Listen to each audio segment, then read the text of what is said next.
This bear was fleeing the forest fires in British Columbia when she was seen by one of the residents of the valley, that was Sunshine Valley, where I lived. She was reported to the Conservation Officer Service, and a uniformed officer came to kill her. He strode into our garden loading the biggest gun I had ever seen, pointed it at our house, and proclaimed that he had come to shoot the bears. It was the beginning of a reign of terror brought down upon us because we lived closest to the region where the fleeing bears ascended into the valley.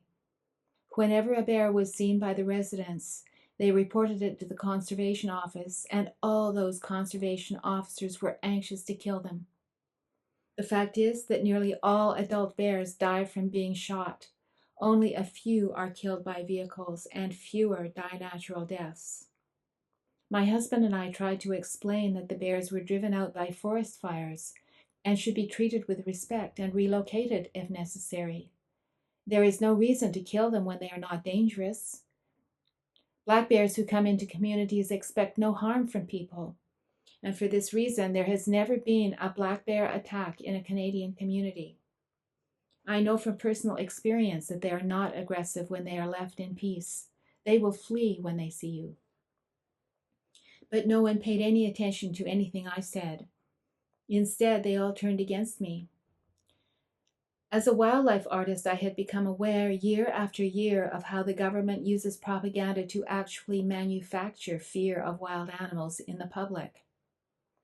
Decades of official government information, pro-hunting propaganda, media reports, newspaper articles, posted signs, and nature horror shows broadcast the idea that wild animals are dangerous, even rabbits. As a result, most people see the wilderness as being a dark and dangerous place. They have little chance of even meeting a wild animal, never mind getting to know one. By keeping the public out of the wilderness, the government has minimized opposition to its anti-environmental actions. With the public in the dark, business as usual has been free to slaughter the animals, destroy the forests, and poison the land through toxic mining practices, with neither outcry nor protest from the public. So I am doing this series of portraits of the bears I met at the time, while my husband and I were encouraging them to stay out of sight on the mountain slopes, because I am writing a book about what happened that terrible summer when I came face to face with the evil in human nature. Each painting will be a full-page black and white illustration, and I'm posting them as speed paintings in hopes of attracting interest in the story of each of these bears, because each one was a different individual, each one was precious, each was special. One would naturally think that a conservation officer is concerned about conservation, that is, the conservation of wild nature. But in fact, these officers know nothing about nature. They have not studied biology or ecology, and they have no interest in conservation. Their work involves enforcing the hunting laws. They used to be called the Fish and Game Department, as if killing wildlife was a whole lot of fun. A game. Probably it was to them. Later, the hunter cops changed their name to conservation to flatter their public image.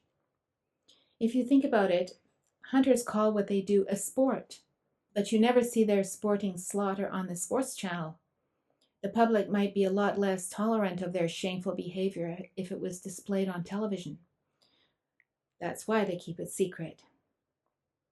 Anyway, since wildlife in Canada is managed for hunters alone, the last thing they want is for people to start liking wildlife, especially bears.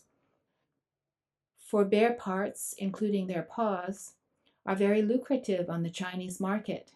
Why do you think that conservation officers are so eager to kill any bear that is reported to them? Follow the money.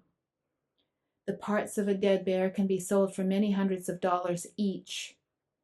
We became convinced that, like the shark fin trade, this shameful racket was at the heart of the nightmare that descended upon us as we tried to save the bears during that terrible smoky summer. I hope you will join your voice to mine in telling others that nature has a value of its own and that wildlife should not automatically be slaughtered for a profit.